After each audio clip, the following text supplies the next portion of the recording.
Ready to get started. I don't want to waste any time today. Couple quick announcements. I think we know what's going on in here. Hopefully, we have our last exam tomorrow. Nothing over finals week aside from our Graphs 2 assignment. I'll have some time after class to help people with that. If you'd like some assistance getting started, or if you are stuck, getting unstuck. I have my Games Expo for my game dev students tomorrow from 4 to 8. Would love to see some people there, play some very fun and well-developed games. As happy as I was with our first set of games that were produced, I think we might have outdone ourselves with the second game.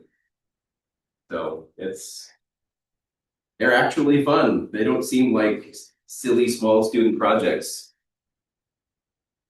If I saw one or two of these games on Steam in the reasonably near future, I would not be surprised. Any sequels? Nothing from what was developed in the first part, but there are definitely some games that were highly inspired by certain existing games or are parodies of something that exists. I'm excited to show them off, and there will be food. Questions before we dive into last day of review, and as we finish that off, going back and talking about job offers. The Graphs assignments due Sunday night.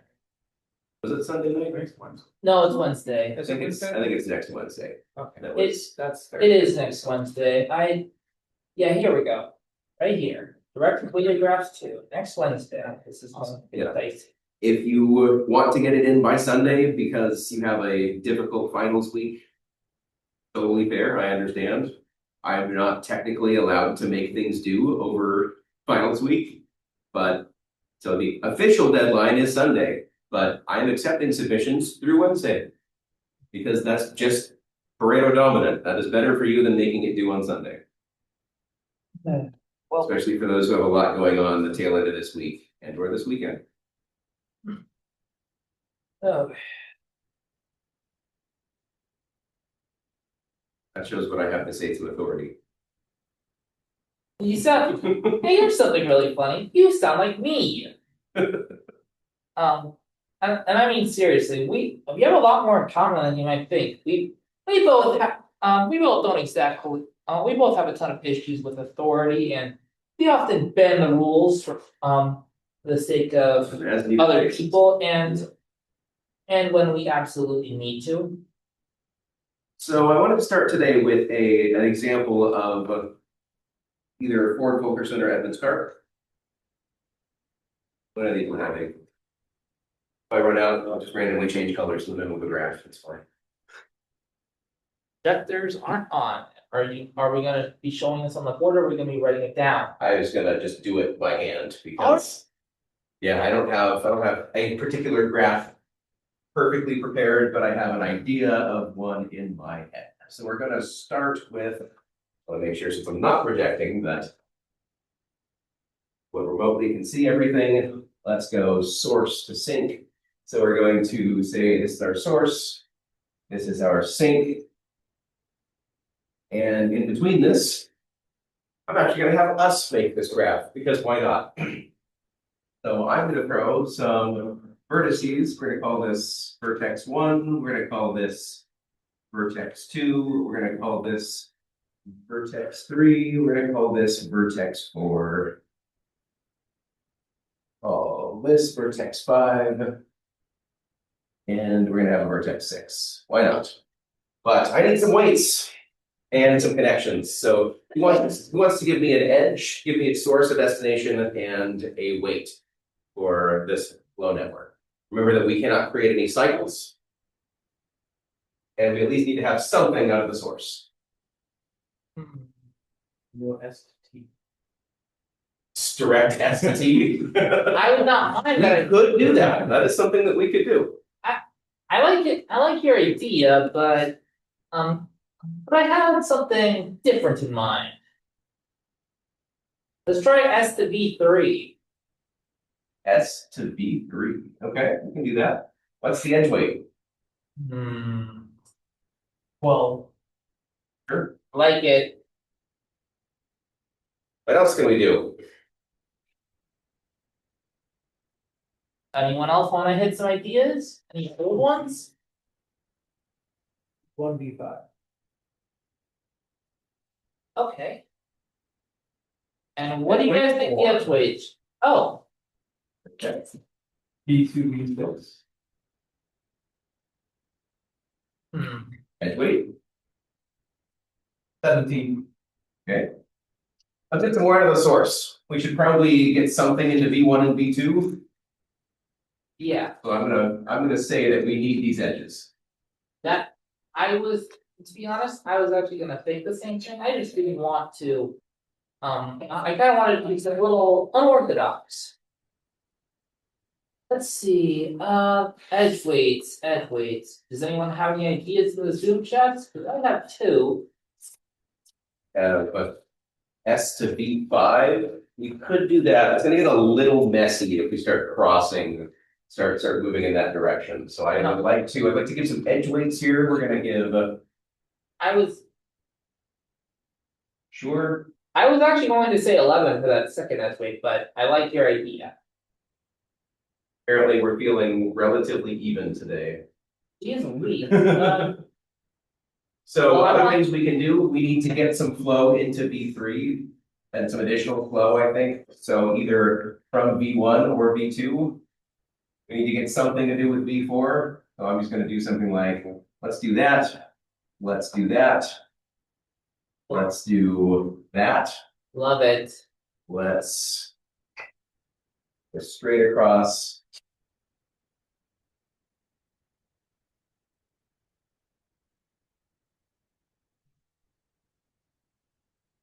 I think we can do that. So let's just shout out some numbers and I'll start filling them in. 5. All right, this one is 5. 7. I see. 9. 2.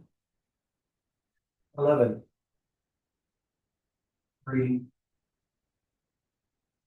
I like that. Create some flow between this and that. Interesting. Okay, we need 3 more. 26. Whoa. I like it. 2 more.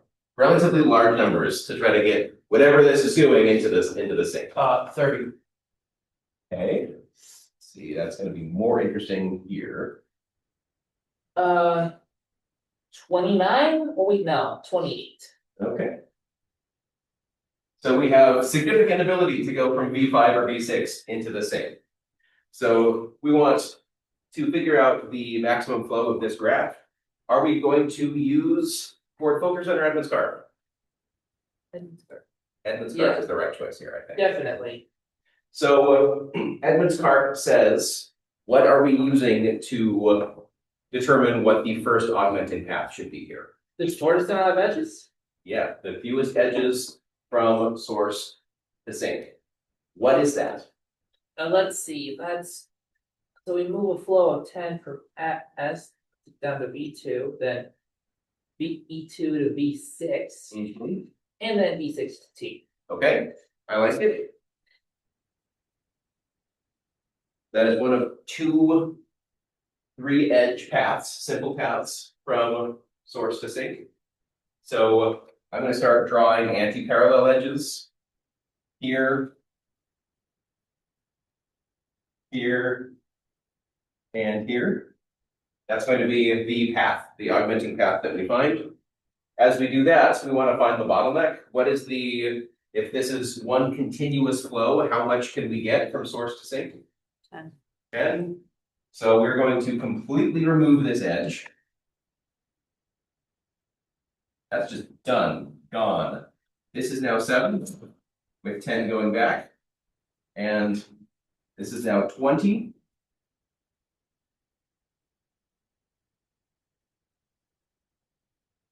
With 10 going back. Now we have a flow of 10 into the sink. That's good. All right, what is the next shortest?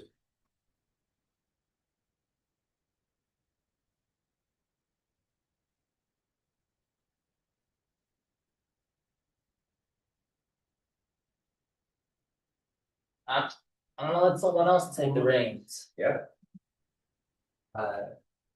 to B5 to T. Yeah, S to V1 to V5 to T, 3 edges.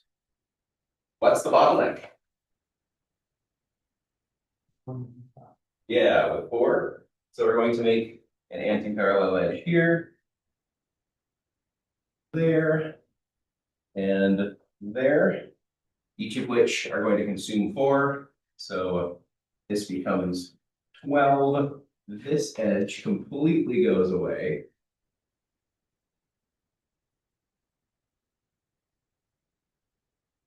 It's 24. As we get 4 there, 4 there, and 4 there.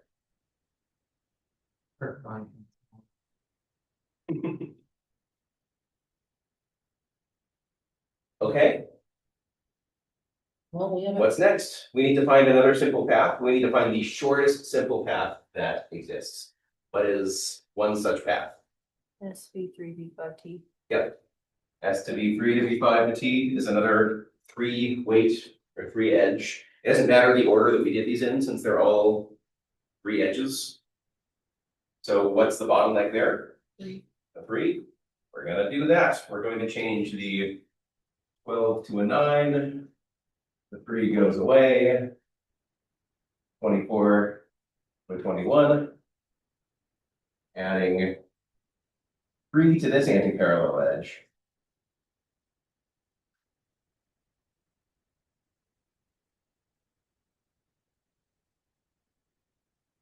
Okay, only the edges in blue. What is the next shortest simple path?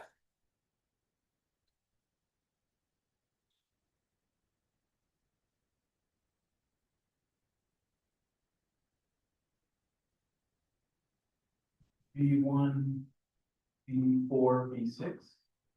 1, 2, 3, 4. Yeah, we've exhausted all the 3s. So now we're looking for 4 edge weights. So we could, in fact, do that. What is the bottleneck between that path? We say V4 to V6, I think. So if we're doing 12, 9, 26, and 20, we just take the minimum. That is the 9. That edge is going to go away.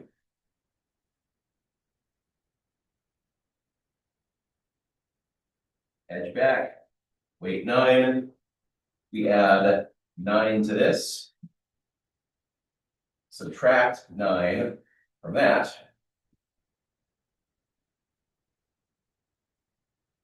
Add 9 to this. Subtract 9 from that.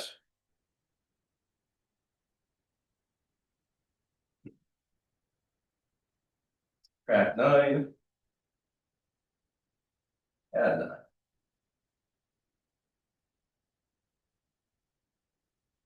Agreement so far? We are slowly removing the forward-facing edges. What's another path of size 4 that gets us to the sink?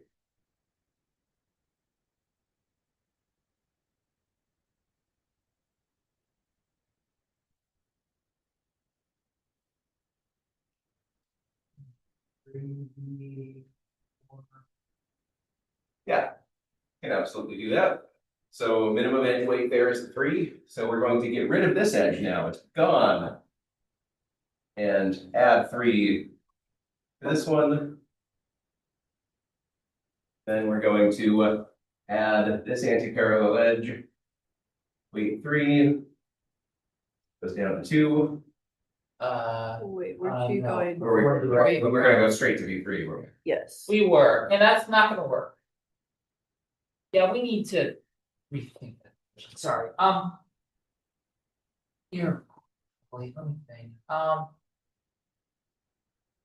so let's see, you still got 3 there, but since we're going for 4 edge weights, right, What was this weight? 3? That Was was it? 5. Was No, 5. 5, okay, Sorry. whoops, my fault. Yeah, we're taking this when minimum there is 2. So we are going to add 2 to that anti-parallel edge. Back 2 here.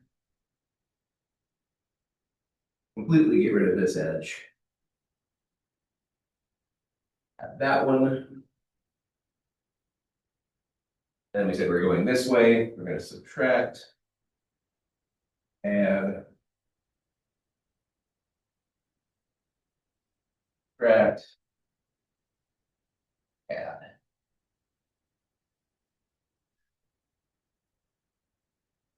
Okay, any other paths of length 4?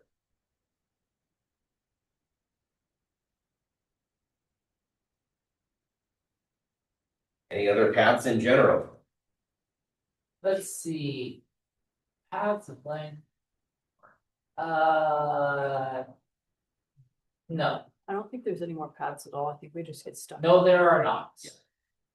So, No more simple paths? just gonna quick.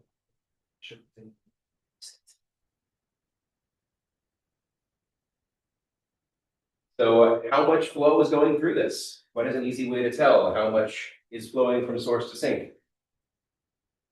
Let's see, so well, we're subtracting from the end, because it was they were initially set up to, let's see. Oh, actually, that might be a little more complicated. 28. 28? Yeah, 28. We can get there from looking at everything that is flowing into the sink, which is the anti-parallel edge, everything in green here, 7 plus 21, or we could look at everything that is flowing out of the source, which is 13 plus 5 plus 10, also 28.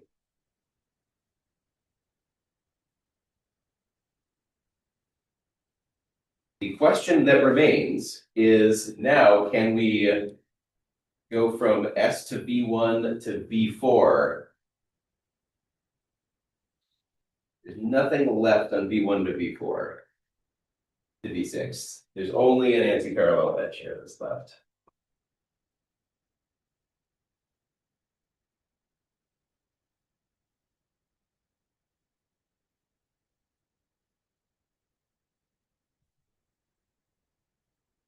Questions on this example? Does this make sense? Makes plenty of sense. Feel like we could reproduce this on an exam? How would you want us to break this down? Like if that were written on the Yeah. page, is that what we were looking for? Yeah, so usually you would, my recommendation would be to write out the list of vertices. Something like the first path we found was S to V3 to, I know it was S to V1 to V5 to T. So you would do S, V1, V5, T, Definitely. and then draw in the associated anti-parallel edges. Or then say something like the flow for that was, what, 4? And then draw in those anti-parallel edges. And then write the next one, and then write the next one. So that would fully show your work in a way that is embedded both in a diagram of flow that's easy to check, and something that we can visually see what the result is, and whether if we did this to the original, does it lead to what you produced?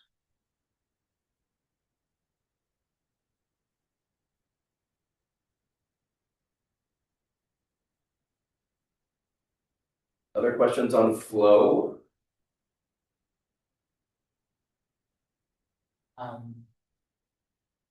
This time, damn, we're 18 minutes into class. How do we know to use Edmonds cart for this? Edmonds cart is always going to pick the shortest least number of edges from source to sink that is available. So you're doing a breadth first search from source to sink, not caring about the edge weights, you're just caring about the number of edges. As you do that breadth first search, once you reveal the sink from that, you know the path that you chose that you used to get there. So you would choose that. Ford Fulkerson is just a generic way of doing this. So Edmonds cart is I guess, optimization of Ford Fulkerson that says we're just going to pick an arbitrary one. So one kind of question that might be asked for something like this would be, what is the worst case if you weren't using breadth first search? How many augmenting paths could we have found either on this graph or just worst case in general? So we would always have to be looking for things like, what is the least weight? When we found a weight of 2 and did that, what if we did that first? We wanna make sure that we are kind of optimizing in the other direction, making it as bad as possible to figure out how much worse could a general Ford person have performed on this than the more optimized Edmunds car.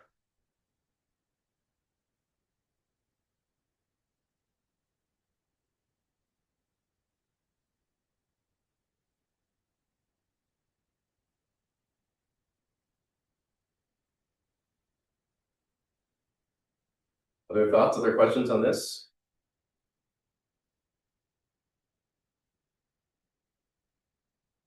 I guess we can, if there aren't any other questions, feel free to, I didn't give you a ton of time for that. If there aren't any other questions, I can also field questions on the study guide, just anything that you've come up with in the last day or two that might be worth explaining or going over. Will yesterday's review be posted? Yes, I'm planning to upload everything up through this as soon as I get back to my office, so that I can review any of this ahead of tomorrow's exam. Probably be hard to keep unprepared. But would it be possible to do like a high level explanation of the first case? Problem? Like how to solve a very first NP complete problem. I certainly will not be asking you that. All you should know is, in general, what is needed in order to do that. I'm certainly not gonna have you go through the amount of work that it takes to, that would be the entire exam, and I'm pretty sure the average student would fail it. I guess I mean, explain like what you would, like, I see. Yeah. Explain how you would do this. Yeah, so you're reducing every NP, problem in NP to that. So you need to generalize what are the requirements of a problem in NP, and then say for every problem in NP, you can take that and reduce it to the target problem, to add the first problem to NP complete.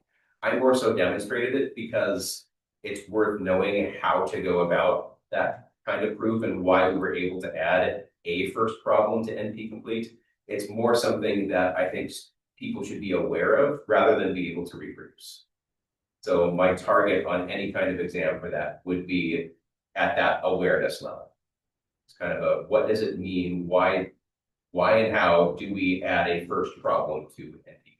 Which means we have to reduce every problem in NP, the easy ones and the difficult ones, to this problem in polynomial time. And that's difficult because you're asking a reduction from every problem. So that means you have to go at an abstract, address it at an abstract level and reduce everything to that. There are an infinite number of problems in NP, so you can't just go through every single one of them. You have to generalize and talk about it through kind of the machine instructions. That is the way that we handled it in class, which, again, I do not expect people to be able to reproduce. I think the big important takeaway from it is that you're reducing every problem in NP rather than a target problem in NP complete. It's a much easier problem to ask. You just have to find that reduction. We did a very slightly, as easy as I could come up with, problem for part D on the homework that was due yesterday. The correct solution to that was reducing it to problem C.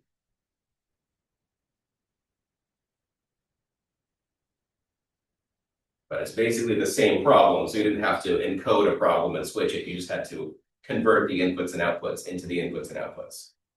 D into C. Yeah. Some interesting function that I can walk through if anyone wants to during office hours.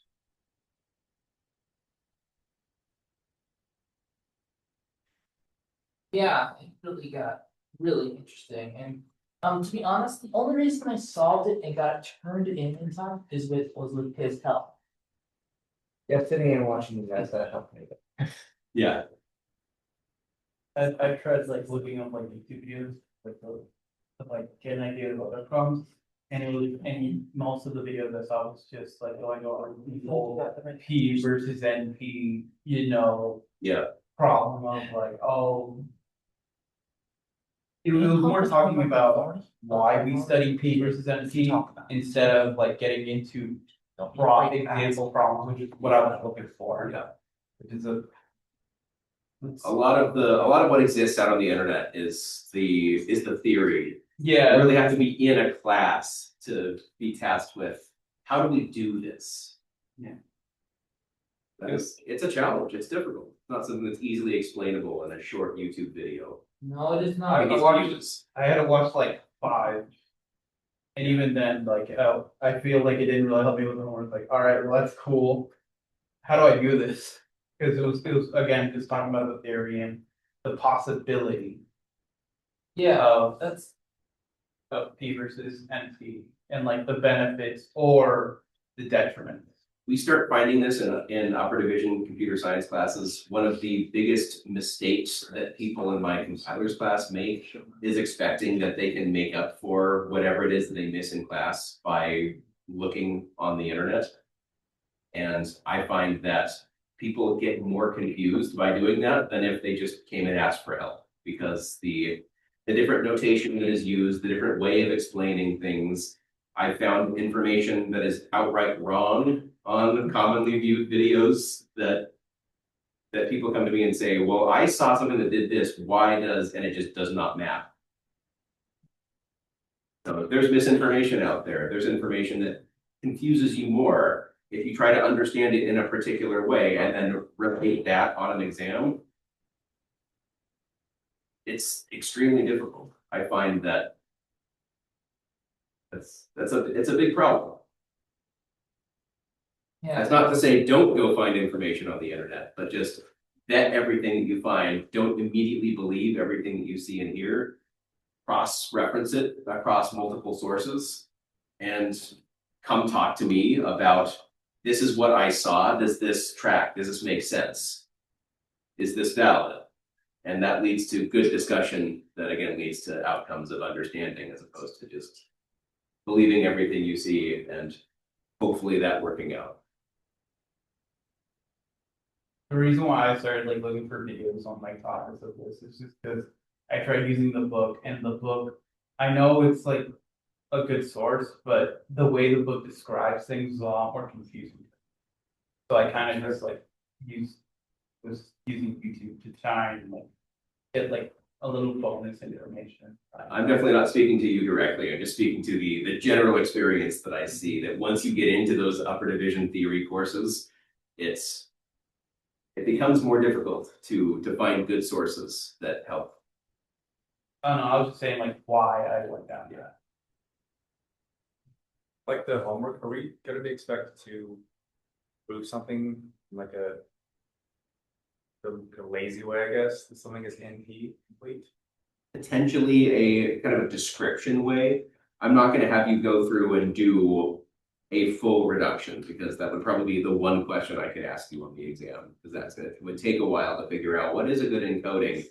How do I actually go through and show this? But I might ask something like, at a high level, how could we show that this problem is NP complete or not?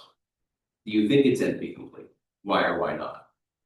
Things at that level make a lot of sense. That gets at your intuition of how difficult is this problem? How would you tackle it? How would you go show it? When we have a 1 hour exam, it's tough to make you go do that. But I can ask how you would approach the problem. And hopefully from seeing a few examples of this, you're starting to get a bit better intuitive grasp of what is a difficult problem for computers? What is an easy problem for computers? How would you figure that out? That's more the skill that I'm trying to assess on an exam. It's helpful. Do you have an example we can go over? Like how you would expect us to answer that? Or go like number 3 on the homework? Possible. Yeah, we could go over number 3 on the homework.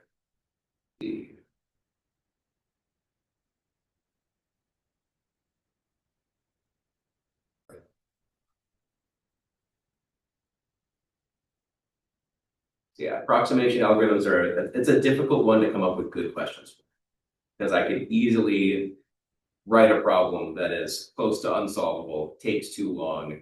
So I have written the exam and I've been very careful, I think, with regards to what questions I can ask and asking questions that are either have multiple paths to a solution that show how you think, or one that again gives you a bit of freedom or targets something very broadly that you can discuss in a few different ways. I don't like exams where there is one right answer unless it is trace this algorithm kinds of questions. So this kind of problem,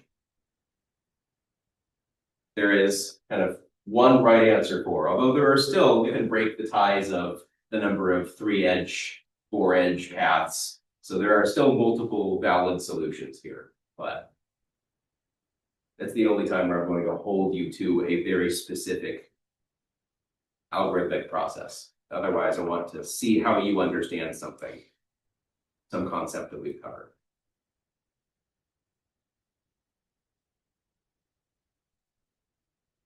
What else can I help people with?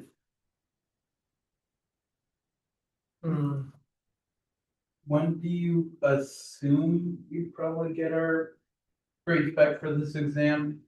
Since I'm assuming, Yeah. we'd have to go in. Day that grade we do.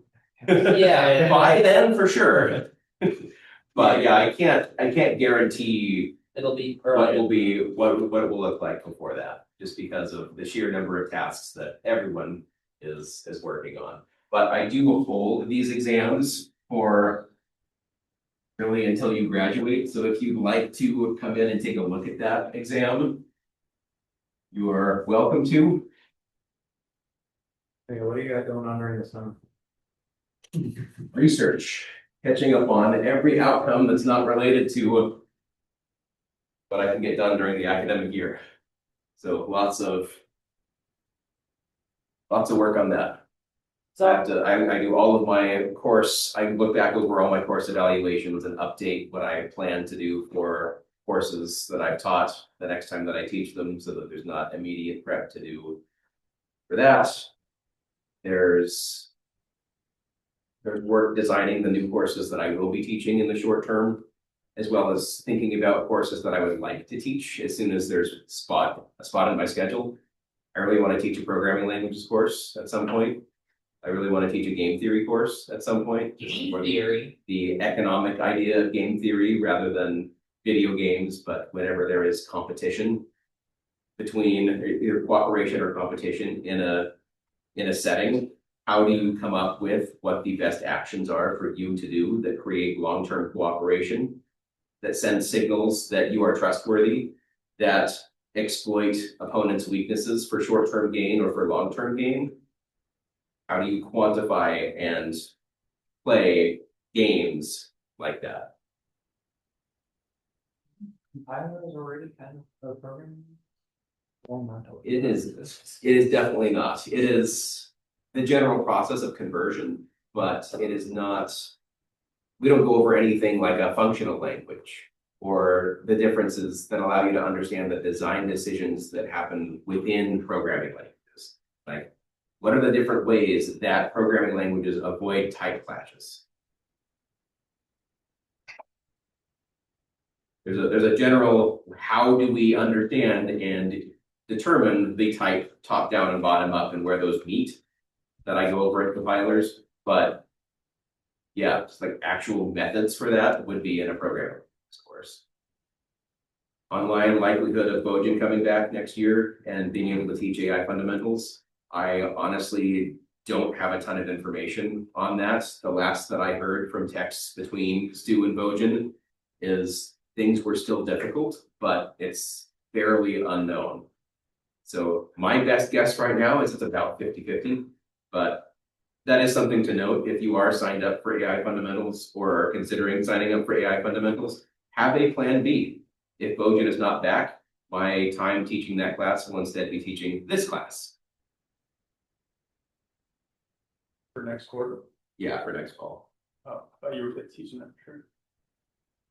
Assuming that Bojan is back, we need to first cover the required classes and make sure there are enough. Otherwise, I mean, there were 46 people in algorithms this quarter after Bojan was out for a little bit.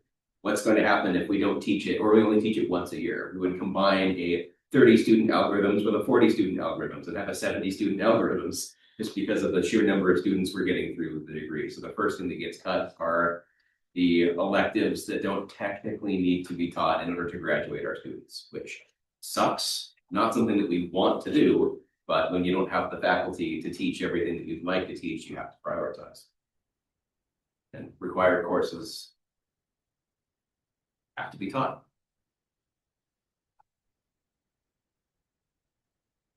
I guess my question is, are you gonna be available this summer? Yeah, reach out by email if you need any help scheduling or a letter of recommendation for something that comes up, or yeah, I'm one of the people who is reachable over the summer. I'm not just going to ignore everything that I see because it's the summer.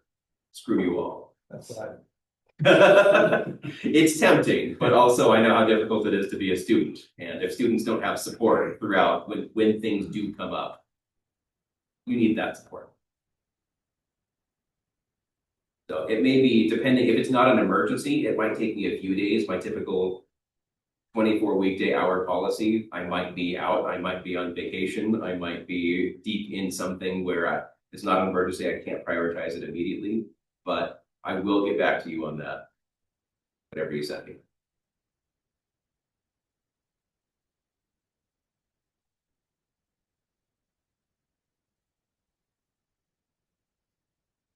Anything else real quick, or should we go over evaluating offers? Yeah. Definitely would like to ask a few things, but those are office hour questions that I'm planning to ask Yeah. anyway. So we don't have a ton of time, so I'll do this relatively quickly, but there also aren't a ton of slides on this. So where we left off here, we were just talking about you have an offer, how do you evaluate the offer? So when companies give you an offer, there's usually a deadline to that offer, something like they'll request a response within a week or 2 weeks with regards to that offer. Try not to extend past that if you can, but if you have multiple potential offers between companies, there's a bit of a negotiation with can I get back to you in 2 weeks instead of 1 week? And companies either may apply pressure, will pull the offer from you if you don't accept it within a particular time frame. But you want to, once you have an offer, use that offer as negotiation leverage with any other companies you're interviewing with or other offers that you have. If you receive multiple different offers within the same window, you can certainly play them against each other. If one of them pulls their offer, too bad, you have another option. But likely what happens from this is you get paid more because at this point they've put enough resources into you, they've selected you as the candidate that they'd like to hire. If that means a few extra $1,000s a year, maybe they're willing to do that. It's very unlikely they'll just pull the rug out from under you and say, all right, we're no longer interested in you. Negotiation is bad. That did happen to my wife once, but you don't want to work for a company that does that in general. So you can find out a lot about the company that you would work for and how easy they're going to be to work with if you are polite through this negotiation, but also doing your own due diligence to make sure that you're working for the company that you're going to want to work for and being paid what you're worth to do it. You'll have to recognize that if you decline an offer, you may eventually want to reapply to that company. So don't burn bridges unless they're treating you like garbage. Try to remain on good terms and cease that communication in a way that the door stays open for future. What should you look at when you receive an offer? Do not only look at the salary, but certainly look at the salary. There are many more components. There's a potential signing bonus or relocation or other one-time benefits. And that's one thing to note, that when you're negotiating an offer, you may be able to negotiate, even if the salary is non-negotiable, you may be able to negotiate things like the signing bonus, things like other kinds of one-time benefits. If you can come up with a good argument for cost of living adjustments, if you recognize this is the same salary for this position that you posted 5 years ago, there's a reasonable argument there that there's been some cost of living change between then and now. And maybe, again, they'll up their offer just because do your due diligence on making sure that you're advocating for yourself. There are annual bonuses or annual bonus opportunities at some companies, so that can also be something to look at. If there is an annual bonus, it's almost like a salary, but it's based on usually the profit of the company. So it's not guaranteed, but it might be something that tips the scale in one company's favor versus another. Stock options, especially if you believe in the future of that company and the stock increasing in value. A lot of companies would rather pay out their stock because it's not something that is going to accrue that short-term cost. It's a way of pushing off the value so that they can prioritize the short term rather than the long term. The quality of the health benefits can matter a ton, depending on, as typically fairly young, healthy people, you don't recognize how much can go wrong and how expensive it can be if you don't have a good healthcare plan. So look at the quality of the health benefits for sure, and then retirement contributions. Usually that's a percentage of your salary. You can find a company that either does not give retirement contributions or doesn't give it for the first 3 years or matches at 0.25%. There's again a significant portion of your salary that could be left on the table if you're not considering things like your eventual retirement contributions. And do note that when you go to take out your retirement, the more you put in it when you are young, it is exponential growth. We've talked about in this class exactly how fast exponential grows. And if you can put more into retirement at a younger age, that will be exponentially more by the time you retire. Definitely. Actually, here's something really cool. Do you remember when I mentioned that I used to work at FedEx Ground in Auburn? Yeah, well, I actually got I actually did get like a retirement plan that I was allowed to do, and part of my paycheck always went into it, and I actually, and after I left, I actually took out the money and had it stored into a newly made retirement account in my banking setup. And it's still pretty good and growing, and it grows slowly to this day. But it's not as much as I would initially like, but it is like, what, in the $800 range at least? Yeah. It's a big component. For instance, retirement matches in academic settings. I believe I'm at 7.5% here, and I was at 9.3% at my last institution. So even if the salary is a little bit lower, it's a multiplicative current benefit that again gets an exponential growth by the time you retire. So it's a significant portion of at least my consideration for an academic position. Also, we're thinking about crunch time or overtime requirements. If you're salaried, you're not going to get extra pay for an amount of overtime that is required. I know plenty of game dev positions that say your salary is fairly competitive, but then you end up working an average of 60 or 65 hours a week over the course of a year, with crunch time being in the 80 to 90 hours a week. It's insane. Why would you, if you then turn that into an hourly rate, you would be paid less due to the sheer workload requirement and the inability to have a work-life balance. Opportunities for growth and development. How good does the company look on your resume if you end up using this position as to hop into another position? Does the position that you're taking allow you to, does it look better? Does it help you get those other positions? If you have to take off for another class, I recognize we're out of time. I probably have maybe 5 minutes left of this that I can continue to go over, but again, if you have somewhere else to be or something else to do, feel free to take off for that. Otherwise, I'll just power through this a little bit. How much are you going to learn at this position? Will what you learn at that position be relevant for your future career growth? Are you training in a way that helps you land the next position? Don't just think about this as the current position, think about it as what is the next position? What's their promotion plan or schedule? How frequently, what are the opportunities for growth? Can you move into a management role? What work is needed to be done in order to move into management? And how long will that take? What do you need to demonstrate to be able to do that? Is the company growing over time, shrinking over time? What does your future job security look like from that? Why is the company growing or shrinking? What is behind that? Is it a profit problem? Are they replacing engineers with AI in order to cut costs and hopefully increase profits? What does that mean for your future job security? If you leave that company, are there other options for work nearby, or will you have to move? How will moving affect your family? The stability of a job versus the upside with respect to the company history. Just thinking about how happy are you going to be? Do you actually believe in and support what you're doing for a living and the product that you're producing?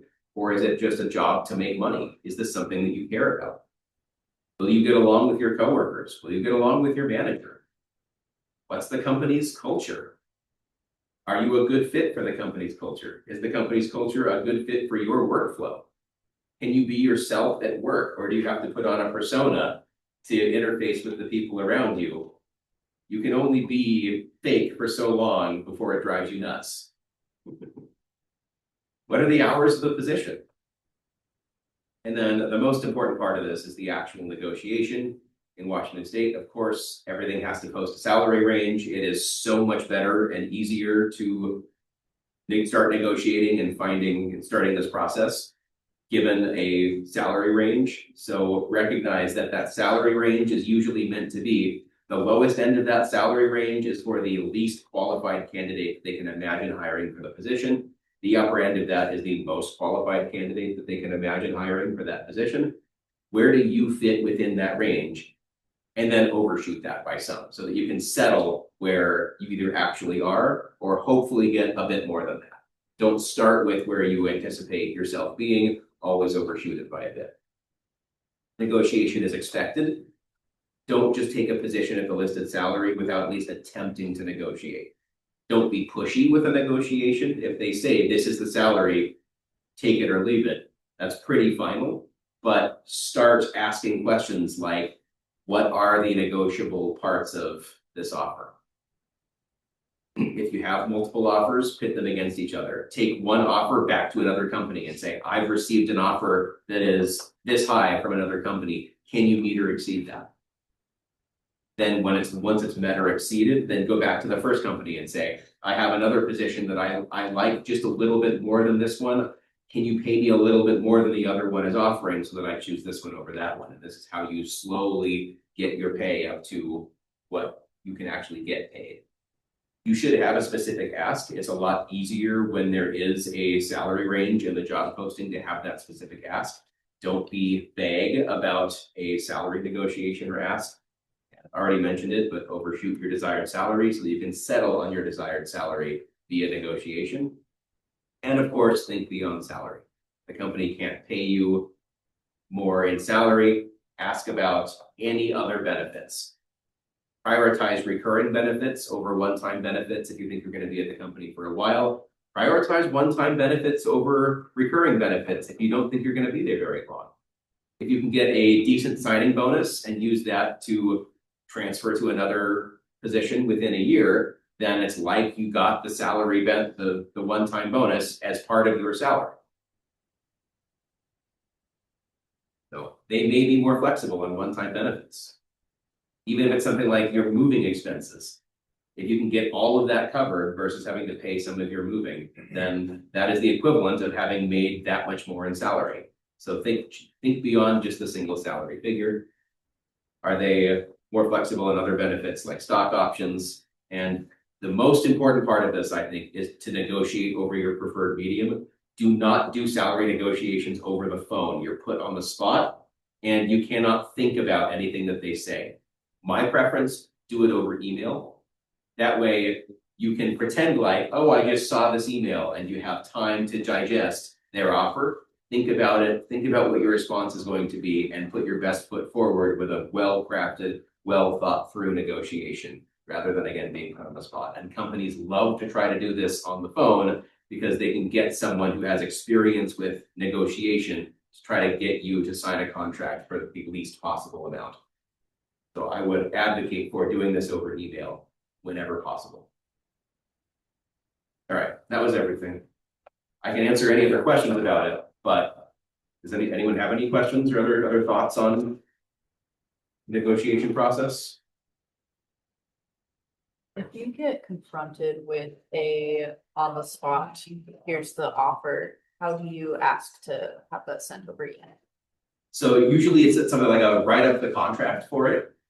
Say, can you, first of all, I'd be interested in some negotiations, but can we draft the contract so that I can review it? They're not gonna send you the contract over the phone. They have to email you the contract. So getting something on paper and then also just saying, I anticipate negotiating this, but I'd like to see everything that's involved. I would like to see the legal wording on the offer before we start that process. That's a good way to transition into continuing via email rather than being on the spot. Thanks. A good question. All right.